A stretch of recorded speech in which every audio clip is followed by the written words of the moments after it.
severe weather outbreak can destroy miles of homes and businesses in a matter of minutes. And as meteorologist Andrew Stuskey tells us, there are new places more likely to get the worst of it. And there are less rural than you think. Drive somewhere around 10 to 15,000 miles a year across the Great Plains, including Iowa. Dr. Victor Gensini, an associate professor of meteorology at Northern Illinois University, is on the hunt. One of the things we really noticed over the last 5 to 10 years is the number of those events, and finding them was getting harder. He's talking about finding supercell thunderstorms, the type of storm that produces this. Holy crap, guys. This thing is huge.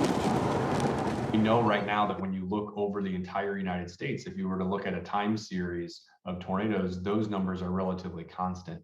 But what our study showed now 4 years ago is that, depending on where you are, that line may not be steady. It may be increasing or decreasing. A study conducted back in 2018 by Gensini and his colleagues found that weather patterns are changing and tornadoes are on the move. It's a big deal because not only is the frequency of tornadoes increasing right here in the Quad Cities, but it's also increasing in much larger cities like Memphis, Tennessee. If you move and change the tornado risk in any location, especially further to the east in the United States where we have a lot more people living, that's of course a big deal for human impact. This is the part of the country that we typically refer to as Tornado Alley, stretching from Iowa through the Central Plains. However, Dr. Gensini's study found that this is not an accurate representation of Tornado Alley at all. In fact, it actually spreads much further east, encompassing parts of the Tennessee Valley. Where you're seeing green on this map is where the number of tornadoes is increasing. Meanwhile, the brown areas show where tornado activity is actually decreasing. So why is it that we're seeing fewer tornadoes in this area? The sort of general trend in that area of the United States is for hotter summers and less humidity.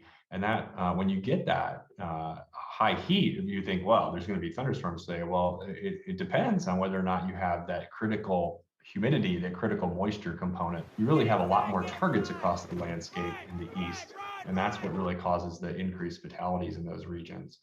And of course, as you kind of migrate your way from Iowa to, say, Chicago or Indianapolis or even further east, the population density gets greater, and we basically have more targets on the dartboard for these severe storms to hit. Gensini says some of the climate modeling data may even be a bit behind the curve compared to what is happening right now. The interesting thing is a lot of those models actually don't project that getting really significant until after 2050.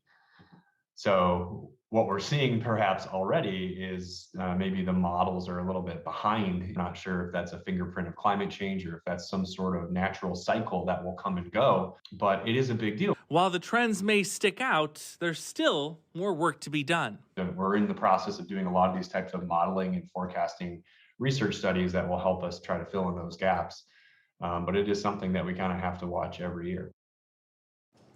So Andrew, it's been 4 years since the study came out, and let me ask you this. Does Dr. Gensini have any plans to do any other study that's, let's say, even similar? Absolutely, yeah. He's actually gearing up right now to start studying hail. Now that we've got tornadoes out of the way, hail can also be damaging to automobiles, roofs of homes. So he's going to study where the biggest hail falls and where the hail frequency is greatest. And I'm sure once he gets that study done, a lot of insurance companies are going to be knocking at his doorstep. Yeah, looking forward to that. Andrew Stuskey, thank you very much on that.